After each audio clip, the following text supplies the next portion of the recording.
praying wife, healed husband will make you laugh, cry, and think. Marcy and her husband Tee had a life full of travel, fun, family, and friends. They were both affected by COVID early on in the pandemic. Marcy's symptoms were mild. Tee had flu-like symptoms with a persistent cough. Tee's doctor instructed Marcy to get him to the ER immediately, stating, "People are dying because they are waiting too long to go to the hospital." Marcy was not allowed in the ER because of her recent diagnosis, so she waited in the car for Tee's return.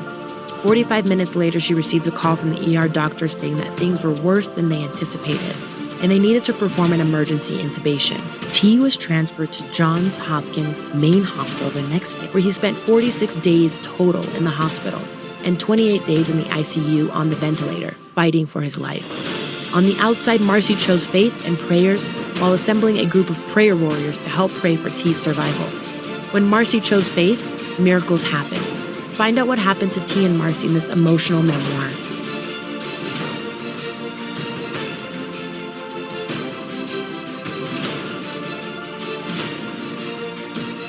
Today, we have an amazing story to tell. We have had quite a few COVID stories in the past, not much recently, but this is an important story to tell. And Marcy is coming on and she's going to speak on this. And she is the best-selling author, and you can get her book on Amazon. But let's tell you what the book is. So it is Praying Wife, Healed Husband, How We Survived a Death Defying COVID-19 Experience. Again, the book is Praying Wife, Healed Husband, How We Survived a Death-Defying COVID Experience. And that is by Marcy Myles-Clark. And Marcy is with us today. And thanks so much, Marcy. I'm really grateful to have you on. Hey, Rob, I'm so grateful to be here. All right, so we're going to kick around this book. Obviously, COVID is still going on. It's not just something that's went away. But I do want to kick around the book first, and then we'll get into a little bit of what's going on with COVID now, with the new variants, and obviously the vaccines that are out, and they've been out for quite a while now. With that said, you know, we get into this story, and I've listened to your story, and I've read a little bit of the book in general. And I really hear this really heartfelt, scary story about your husband almost, you know, facing, we should say, a near-death experience in plain English. So can you go into the book in general? Sure. So as you said, so I'm Praying Wife. I am the author of the book. My husband is the co-author. My husband's name is Theirrien. We call him Tee Clark.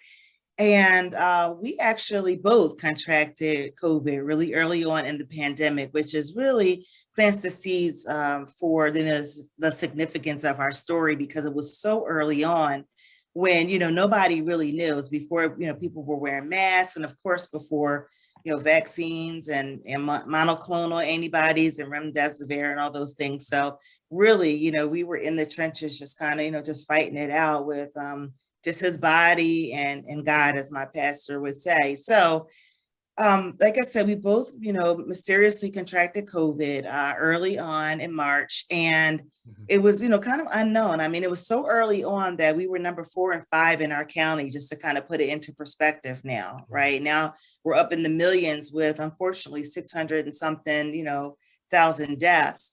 And so, you know, my husband presented classic. I mean, he had all the symptoms. It was like flu-like symptoms with a really bad cough. Me, on the other hand, I was mild, just like, you know, I felt like I was having a sinus infection. And so it started off, you know, he had like the flu-like symptoms and just a really bad cough. And his fever kind of progressed over the weekend. And I told him, hey, if, you know, your fever hits 101, we're going to go to urgent care. And that's what we did on Monday. And so Monday we went to urgent care. It was really the cough that really, you know, got me. The fever and all that kind of, you know, I kind of nursed it, and, you know, and it would stop. But it was really, you know, the cough, the nagging cough. And so I took him to the Patient First, which is a local urgent care here in Maryland.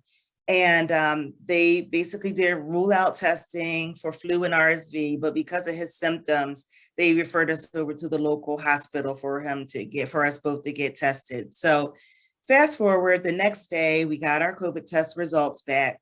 My husband still wasn't feeling any better. But at the same time, I kind of had a little bit of relief, just kind of knowing what it was at that point, and just feeling, you know, it wasn't any reason at that point to really be alarmed. We just felt like, we would contact his doctor, which we did, and we would just basically just lay low, for a couple of days, and hopefully it would pass. And so that's what we did. And so, he just come Friday, this was Friday, March the 20th. He just had a really, the cough was still nagging, and the weekend was approaching. And so I called his doctor back. His doctor told me earlier in the week, just keep an eye on that cough. And if his cough persists, to make sure that I give him a call back, because we may need to go to the ER to get his lungs checked out. And so we went to, I gave him a call on that Friday. We didn't end up connecting until Friday evening. The doctor ended up telling me at that point, no, he's been coughing for too long. He said, this is how people are dying. Get them to the emergency ward immediately. And he actually called ahead for the ER. And I gave my husband some medication, and he, slept peacefully. And we were at the ER within an hour. So I actually stayed in the car, stayed behind. I was waiting for him, just like in your promo video you showed earlier. I was literally sitting in the car, waiting for him to come back out, thinking that, he was just going in for maybe a treatment and diagnostic test, and he'd be back on his way. So about 45 minutes later, I didn't hear anything. And so I actually called his cell phone, and he ended up calling me right back and putting the doctor on the phone. And that's when the doctor said, no, he's in lung failure. His lungs are much worse than we envisioned. And he asked for my permission to do an emergency intubation, which is putting him on the ventilator. And so I did so. And as you can imagine, just kind of sitting there, just baffled with all this information just hit me. I didn't know if that was going to be the last time that I was going to see my husband alive again, and I just didn't think it was that bad. So it was just, just a plethora of emotions, as you can imagine. And so fast forward, he ended up, being admitted to the hospital that was a Johns Hopkins affiliate that night. He spent the night in their ICU. They did intubate him. He ended up being transferred to the main Johns Hopkins Hospital down in Baltimore, where he would stay for 46 days and 28 days on a ventilator in a medically induced coma. And during that time, Rob, again, because it was so early on, there was no visitation. So I was at home. I'm an empty nester, and I was unable to, to see him. And so I was still working, part full-time remotely. And I would just be on the phone with his doctors consistently several times a day. And as I talked to the doctors, any of his healthcare providers, I was really just charting down his progress, just to really stay sane and really organized. And then on the back end, I was journaling, which was something that was really just for my own mental health and sanity. And I was also texting with family and friends. I ended up forming what became an international prayer group. And there goes the name Praying Wife. And so we stayed behind, and, we were praying, and I was doing all these things with the journaling and the texting, and also, just charting down his progress notes. And so I would say, we would just continue to pray for him. As we prayed, his body literally responded, and like I say, he had no medications. In the beginning, it was really just bleak. They would just say to me, like, we're going to do what we can, we hope, and, just things like that, just very, kind of pessimistic. And we're going to do our best to keep him comfortable and things like that. And then a few weeks into it, as we continue, to pray and things, he started to, just started to come around. His lungs just really started to heal. And I will say he had a couple of major setbacks. There was one day when I was actually invited down. They called me 5 o'clock in the morning and told me that his lungs had actually, his oxygen levels plummeted to a point where, if they were to drop any lower, that they would have to consider end of life measures. And after a few different hours, the administration actually let a few of us in to see him. And that's when, the first time that we were able to see him in a couple of weeks. And, the last time that we saw him while he was still under. And so, he made it through that storm, thank God. So we were able to see him, but they let us see him because they didn't think he was going to make it. And so he weathered that storm and a few other storms after that. He ended up developing what they call a cytokine storm syndrome, where your body basically, fries from the inside out. He had 108-degree fever. So, again, my husband is just, nothing short of a miracle, hence the, the story Praying Wife. And so, again, about 3 weeks later, he just ended up, starting to heal around the time, around like the Easter holiday. I got a call saying, hey, things are starting to look better. We're going to get to a point where, we're going to start trying to trial him to be removed from the ventilator. That was like the best day ever. Like, oh, happy day. Like after, 3 weeks and not knowing if he was going to make it or not. When we saw him in the hospital that day, he was on a ventilator and he just had like tubes just coming from everywhere. It was just like the scariest thing ever. And I want to point out, there's a couple things. My husband is 57 years old. He was 56 then. He's been athletic all his life. He does have, he has asthma, but he had controlled asthma. He wasn't taking any type of medications, any inhalers, anything. And he also has chronic allergies, which he had gotten allergy shots for, but perfectly healthy, probably could outrun most of us on a good day, So, I like to just say that because people have in their minds that, it's not going to happen to them, that, it's only for old people or only for sick people or, or people with diabetes. My husband, none of those things. To see him, like I said, there's pictures in the book. If you get the book, you look at the before pictures, he was the picture of health. No one could believe that it was actually happening to him and that he had gotten gravely ill. And so, again, he ended up coming through it, nothing but the grace of God. And 3 weeks later, and then on the fourth week, he actually came off of the ventilator. And then he ended up having to stay at Johns Hopkins for a number of weeks because the ventilator had really literally just destroyed his body. He had to learn how to walk again. He had to learn how to feed himself again. Yes, he had to learn how to, talk again from having that tube down his throat. Just, so many things. He had to restore, his body. He had issues with having an arm nerve damage in his arm due to being in what they call the prone position on the ventilator. So, he completely had to rehab and restore. And that was the physical part, not to mention what was going on in his head when he woke up and realized that he couldn't walk again after being perfectly healthy all of his life. And so, I just say this because, again, there's just so many just sub stories in our story, and now that we're on the other side, we're really, really just challenged to let people know just how serious COVID is. COVID is not over, for one, and I know I'm probably kind of stealing your thunder there, but it's not over, and I would never want anybody to get as sick as my husband got, and another thing that I like to point out is that me and him both got sick. He got deathly ill and I wasn't. You don't get to pick and choose whether or not you're me or if you're T. You don't know, if you're going to be one of those people who gets really sick or somebody who's going to weather the storm. But nevertheless, now that you have these resources and things, you just don't want to put yourself in those situations unnecessarily. So that's, kind of one of the things. And then I just wanted to just tell you really quickly how we got to the book. Sure. So when my husband came out of the hospital, there was just a lot of media coverage because he had gotten so sick so early on. And by that time, the world had kind of shut down, came to a stance. And everybody was just kind of looking in because, again, you had this perfectly, this healthy young man, middle-aged man who got really sick beyond, repair. Beyond return. And what they thought was beyond return, who ended up making this miraculous, recovery after a month on the ventilator. And so there was a lot of news coverage and just a lot of interest in our story.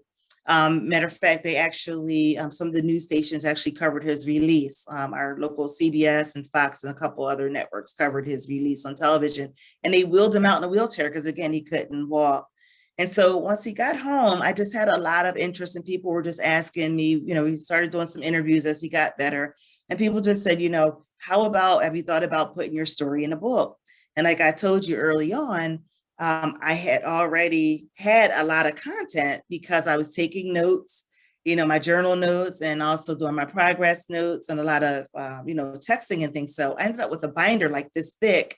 And so when it came into my ear to possibly do a book, for me, it wasn't, too far-fetched because at that point I had already had the content. All I really needed to do was just, form the storyline around it. So, I get that question often, how did you end up writing a book? And so we wrote the book. The book has all basically it's the story from beginning to end, how he got sick all the way to being home. It's from my perspective, from, my journals, my text, and it shows maps out his progress note. It's a modern day, what I call modern day biblical miracle, because you just see how sick he is and then how he progressed and ended up healing. And then I actually had my husband write 2 chapters from his perspective, because everybody wanted to hear from him, like, how did you feel? What did you think? I had people ask him, did you hear different things? Did you know what was going on when you were, unconscious? And so just a lot of things, in the book around the storyline, but to take it a couple steps further, my background is pharmaceutical sales. I'm a healthpreneur, and I also am a licensed realtor and life and health consultant. And so, there were quite a few resources on the spiritual side. I talk about the faith and the meditation, journaling, prayers. And there were also financial and practical resources that we utilize as well that really, really made a difference in my husband's recovery. And so, I wrote the book, I tell the story, it's a faith-based story, but I just couldn't help but saying we're on the other side now. And these are some of the things that helped us win. And I published those so that others who would read it could, keep themselves, from being in our situation, or from being able to win, or being able to prepare for the next crisis so that they too could win if they were, faced with a similar situation. But that's it in a nutshell. Anything you Well, want to ask? oh yeah, there's so many things, and thank you for going through a lot of the Yeah, story. You answered a lot of my questions right through that, yeah, but I do have some more that I'm sure the sure. people listening do want to know. How would you tell millennials that don't, I guess, as far as believe in religion now? There's a lot of these people that are coming out as atheists, Yeah, agnostics, they don't pray anymore. yeah, So what would you yeah. say to somebody that says, "Hey, that's just like something that happened. It's not got nothing to do with the God or anything." Yeah, Mhm. no. This is what we call Right. nothing but God blessing. There's some things that you just cannot explain. And this was one of them. And I'll tell you, Right. my daughter, who is, she's millennial, and she knows God. She's come up in the church, but like so many, kids are kind of doing their own thing. And I'll tell you what, she said to me, she was, in the prayer calls and things. She was also there, like I said, when she saw her father at his worst.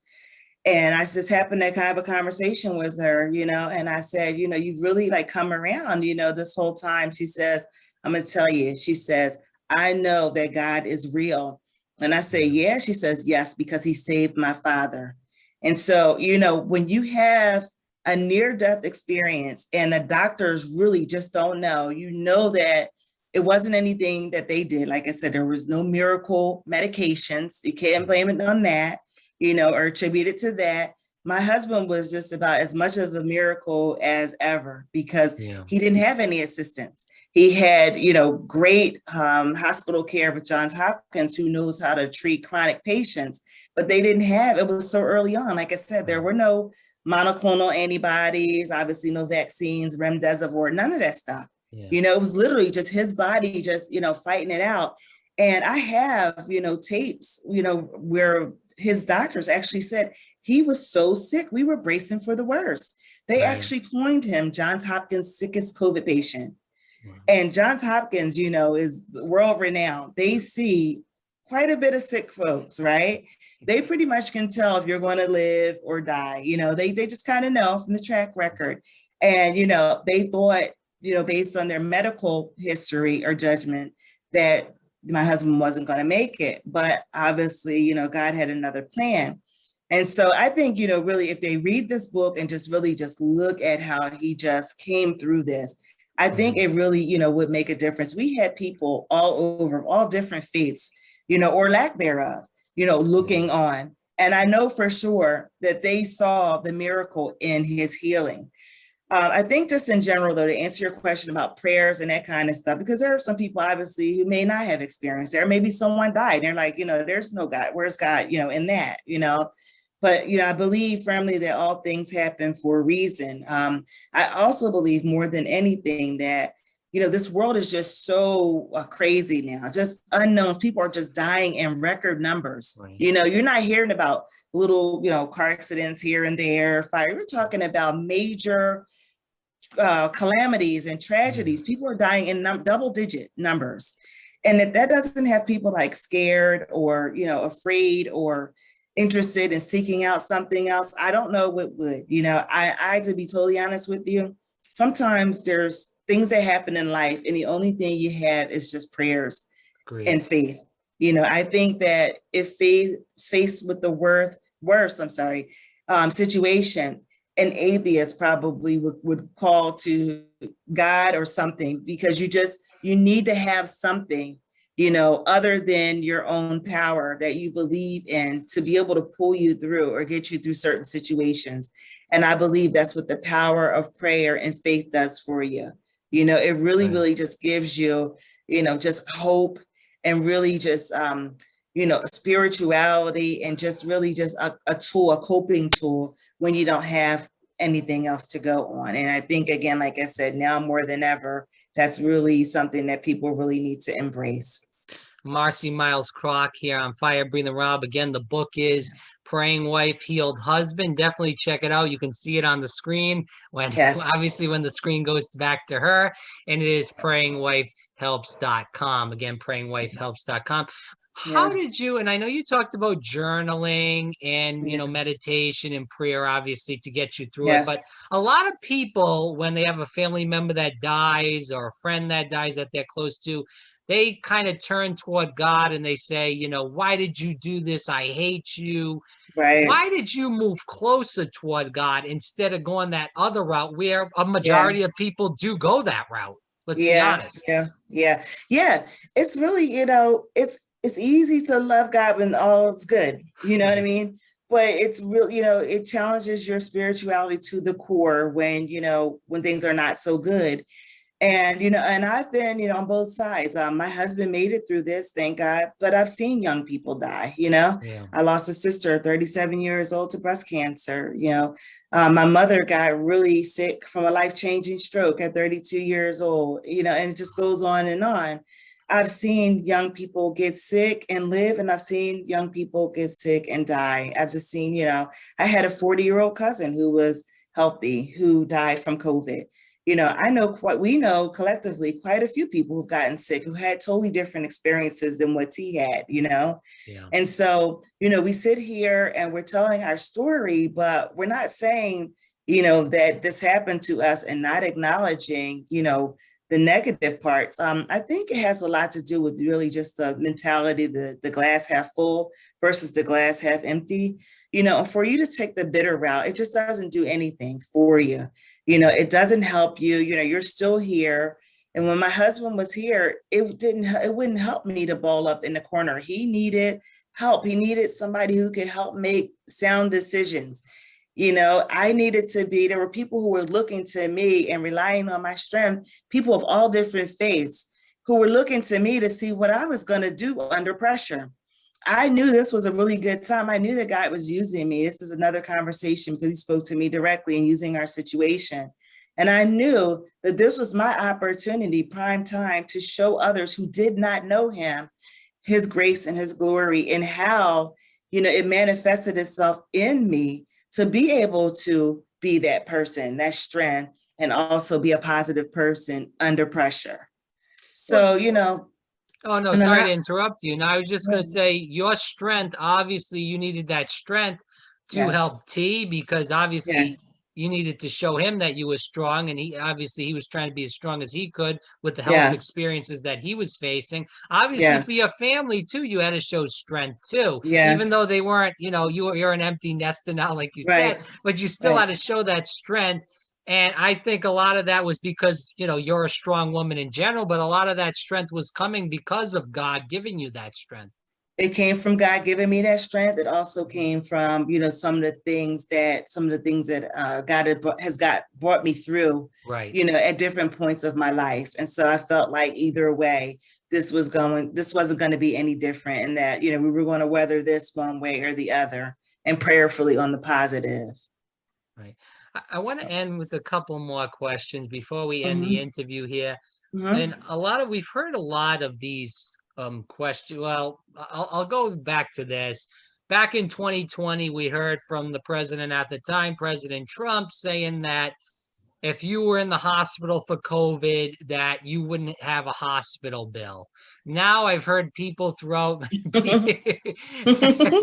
hey, there's no words needed for that, but we'll move forward with the question. We've heard that people from, I read Time Magazine. I've heard, other stories on the internet that people have had $1 million hospital bills, thousands of Mhm. dollars hospital bills. So with that said, hearing one side of the story, and then we hear in, I guess, the real side of the story, Yes. which we'll say, with that, did you guys have any kind of issues with that, or how did that all pan out? Because we're hearing all these bad stories in the paper.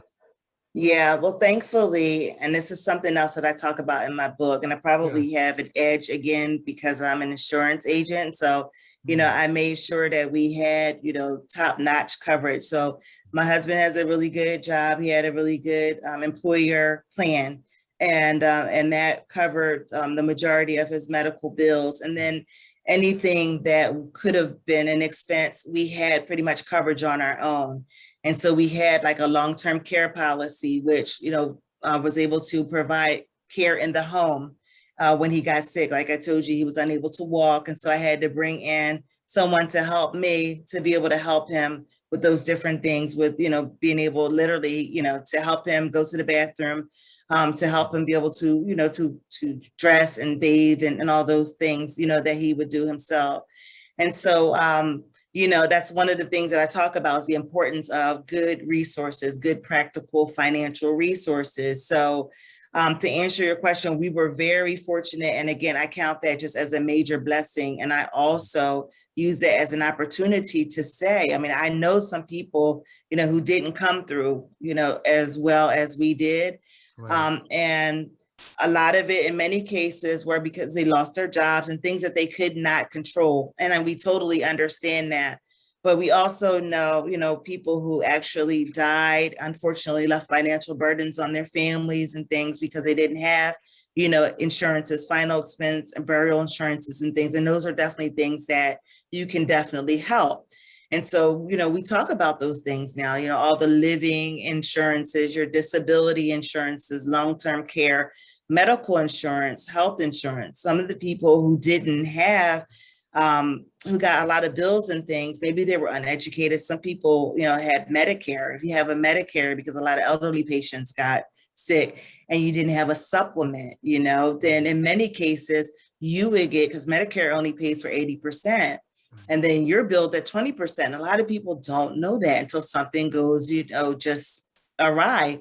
And so those are the things now that I'm really trying to talk to people who, may not have been interested before and hearing about those things. But now, the interest levels up because a lot of people have been, unfortunately, stiffed or on the other side of those things, And so we talk about those things so that if an event of the next crisis or pandemic or whatever, prayerfully, they'll be able to put this one behind them, but they will be prepared for the next one.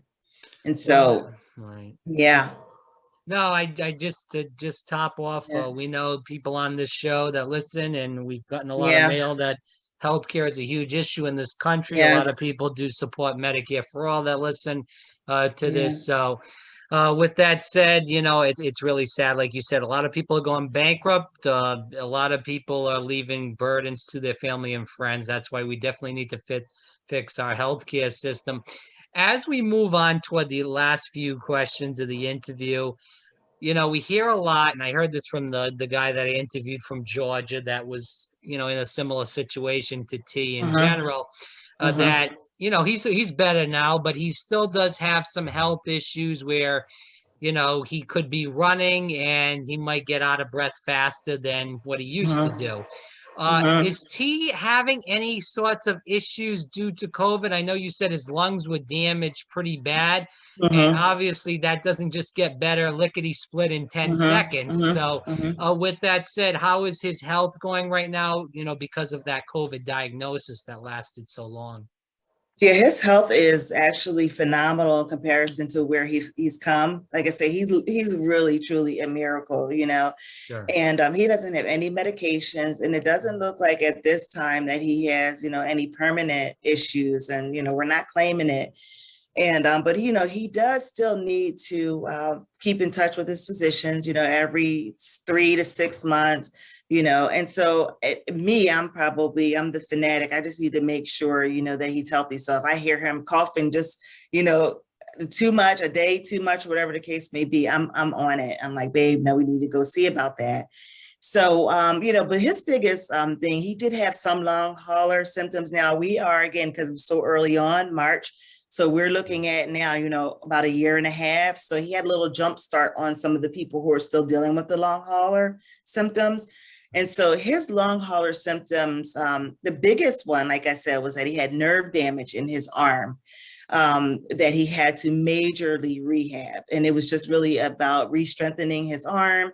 And he had to go through intense rehab, inpatient and outpatient, for at least 6 months after he got out the hospital. That was the biggest thing. And then he had issues with sleep. He had major issues with insomnia. And I tell you, like, once everything kind of broke, like a couple months ago, we just decided to just take a little mini vacation. And I think it was just like the anxiety and the PTSD that came with, being in the hospital, and them just, coming in every couple hours and checking your temperature. I mean, if you've ever stayed in the hospital, it's the worst sleep ever. You just can't, bells and whistles. It's just horrible. And it's just counterproductive to healing. And so, when he came home for at least, leading up until literally about 2 months ago, he still had sleep issues, and it wasn't until we went away on this little mini vacation that it seemed like his body just reset. I think he had to get out of his environment and just kind of reset his clock, really. And then when he came, he slept like a baby on vacation. And when he came back, he was a lot better, It makes so sense though, because all that yeah, stress and anxiety, like you said, yes, being in that hospital, he's yeah, fighting for his life in there. And even yes, when he comes out, he's still fighting a different yes, battle with, yes, walking and all that stuff to get back to mm-hmm, normal. So it does make a mm-hmm, lot of sense. We even seen, throughout COVID, that people are stuck in their homes for 9 to 10, 11 absolutely, months a year out of the year. And then, mm-hmm, the divorces are going high, suicide mm-hmm, is going high mm-hmm. because people are locked up in the same environment. It's like prison. Yes, It's yes, like you're in prison. So, yes, you yes. I know, think he literally had to break out, yeah. and just get in a different environment. But, today he's doing significantly better. Right. And we just keep an eye on him. Our biggest thing really now is the vaccine. We were like first in line, to get vaccinated. And we went through our series of, reasons why we shouldn't get it and this and different things. But when we hit about the 400,000 mark at the end of December, we decided, what, I think we're better off with than without, And so we did take the leap. We got those vaccines. Both of us got, a little sick, like flu-like symptoms, maybe for about 24 to 48 hours. But, and we're still very, very cautious, we're still social distancing. You don't go through what we've gone through and then just Right. let your guards down overnight, right? We still wear masks indoors, and in larger areas we try to refrain from crowds indoor. So we're very, very cautious, but we are both fully vaccinated, and we're actually, now we speak to others about the importance of getting vaccinated and things. And I just wanted to just kind of circle back really quick to one of the things you asked about the medical costs and some of the long-term Yeah. consequences of COVID from an economic standpoint. There are definitely people who are significantly burdened financially from COVID. And, to me, that's another reason why we want to push the significance of getting the vaccine, because the vaccine is free, but we know the healthcare is not, right? And so, if you have the ability to prevent yourself from getting sick to the point where you may have to go to the hospital, be hospitalized, and having a significant medical bill, that in itself may be an incentive for someone who may not have otherwise considered the vaccine. Everybody has Well, a reason, why they might want to consider it. And that may be, a major consideration for someone. It's the financial aspect, right. not having to take off from work or worrying about getting sick. A lot of these Mm-hmm. people are afraid to take the vaccine. Uh-huh. So, what Uh-huh. would you tell the people that listen to President Trump, the people that are in the Uh-huh. Black community and also in the Native American community that are afraid to get the vaccine just because they've been treated so badly by the government for so long, even toward the nation's founding? Yeah, well, as you can see, we're definitely African American. You didn't see T, but he's African American too. We definitely understand. We do. We Yeah. do understand the concerns. Like I said, and I made that really clear that, we didn't just say, oh, we're going to get the vaccines. We had our Right. issues as well. I think what is really important to do is to really, I acknowledge that. I also know that that was a long time ago. Yeah. But I know that we have to deal with the right now. And the right now is there's 600,000 people who are dead from COVID.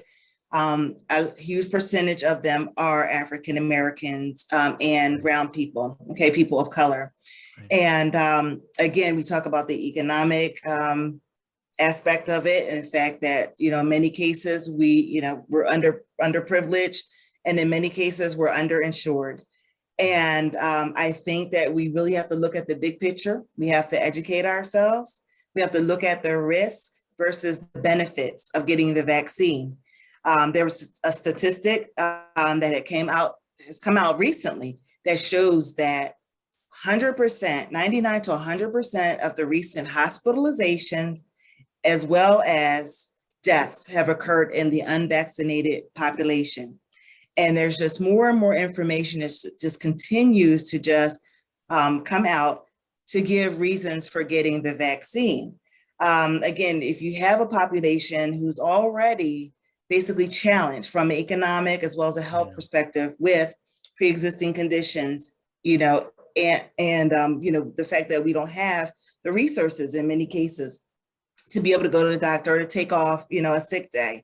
That's the population that definitely wants to proactively protect yourself, because African Americans know, as the saying says, if America catches a cold, the African American population is going to get pneumonia. And that means people basically, if we get, everybody else gets sick, we're going to die. And that's exactly what's happening with COVID. And now we have the vaccines. I mean, last year, unfortunately, there were a lot of people who died who didn't have the opportunity to get vaccines.